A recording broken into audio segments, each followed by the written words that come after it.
questions for our speakers? Yes? Something that that each of your kind of presentations or privilege was an encounter or an experience, Ian's kind of the experience of kind of people being on the street and being together, the encounter between kind of people with a trampoline house who sits, and kind of how that kind of connection is essential to kind of have anything done. And with Sarah, in some way you talked very kind of articulately and animatedly about the kind of the side kind of discussion within a kind of group of students, kind of, who should be discussing, but it was kind of really good to hear that they were. And I suppose I kind of have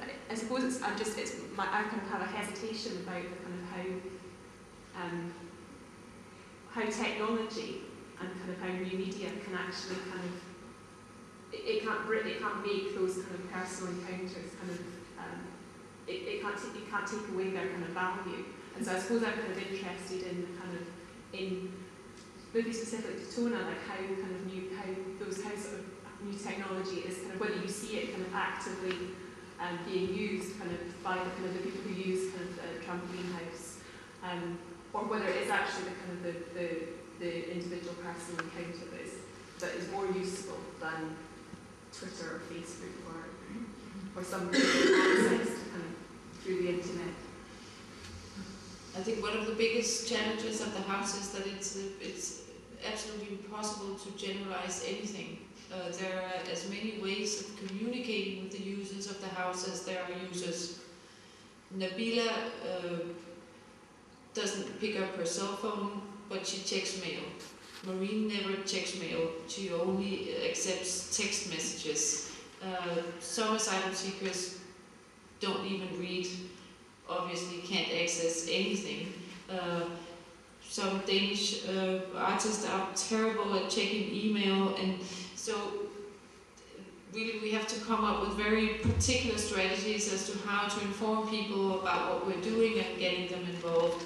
And I've been teaching a class at the University of Copenhagen this semester where I asked in art communication and curating, and the students were supposed to, as their exam, produce an educational material or communicative material, and a number of them chose to do their project on the trampoline house or to the trampoline house. And one group decided to contact a number of very popular Danish bloggers and ask them if they would, spread the word about the trampoline house, to really run, an advertising campaign through blogging and try to reach Danish citizens, potential users of the house and volunteers of the house that way, which I think is interesting. So there's a whole generation of students who are familiar with these media to an extent that I'm not. But obviously, blogging is not going to do the job for the asylum seekers, so there has to be multiple strategies. But there is a sort of enigma, isn't there, about the personal. You're absolutely right to focus on that. And that's, I think, probably what Arthur Ziemniewski's, so as I see it, is reflecting on the intensity of people's experience when they're actually out on the streets or involved in a demonstration or involved in that kind of activity, which is a kind of passion. And it's slightly disturbing because you're dealing with very primitive, primitive emotions and drives, and it's not entirely clear that they're always going in a very positive direction. As I was talking about this strange feeling you get when you're in a big crowd, the sheer power of all the voices and how energizing that can be. But of course, it depends which way the energy is directed, and that's always a problem. But I think that the thing with the internet is that precisely it lacks that. I mean, you can subscribe to a number of internet campaigns, but and that's what's been going on. And lots of people were setting up all sorts of Facebook movements and stuff, but they found that they really didn't go anywhere. You got lots of names, and that was it. And it's interesting that the students are using the internet to facilitate a very old-fashioned, very archaic form of protest, which is actually going out in the street with banners and making a noise. Now I find that quite amusing, quite ironic, but I think it tells us something perhaps about the, about if you're, when you're interacting with people electronically, it lacks an authenticity. It's the same way that people, why do people go and see bands live when they can listen to their music much better quality free on Spotify? So why do they pay 35 or 40 quid to go and actually experience it? And obviously it's the experience that's the point, not actually the music necessarily. So obviously that's the motive for it. But getting these people together has a kind of alchemy, which is very intoxicating for the people that are part of it, and it's very compelling. But that's what we are. That's what we're humans. That's what we're like. We like being with other people, and we're programmed to respond to being in groups of other people and moving along in that kind of direction. Can I pick up on the theme and actually answer the question for a change? And I think that's about passion. You're talking about passion.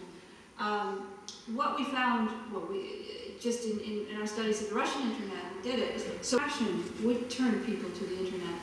And when I talk about passion, completely apolitical people would become politicized via the internet as a last resort. For example, in a small town in Russia, when they shut down the only dialysis center and condemned all the patients to death, they got online.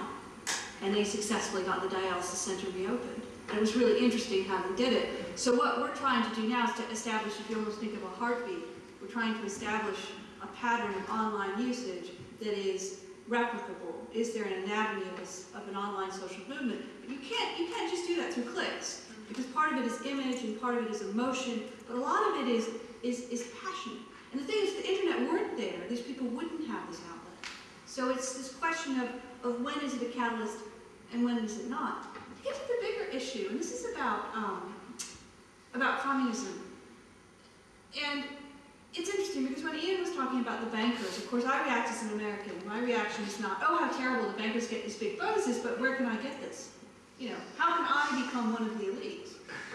So I'm very much a Lockean in the sense that I'm about, ooh, how can I obtain property and thus become powerful? And I feel almost like I'm teetering on that edge of wanting to let go of all that baggage. And it would be so liberating and yet so frightening at the same time. And I'm interested in how people make that journey. But it's kind of when you see things like that, you begin to have hope that, yeah, there's another way of living our lives. And I think that's maybe the most important artistic statement of that program. But you get big woolly areas. I wanted to just say, we've invited 3 people here from kind of different sectors, from academia and from larger politics and from the cultural sector. And do you think there'll be a time in the future where the other sectors will reference art in the same way that you would bring art and cultural activists or representatives, or just reference art in the same way, or will it always be the role of art to bring that dialogue here and so restrict it in a way? Is the real potency going to be the other way around when things are flowing in a different way? Good question. Yeah. So who wants to answer it?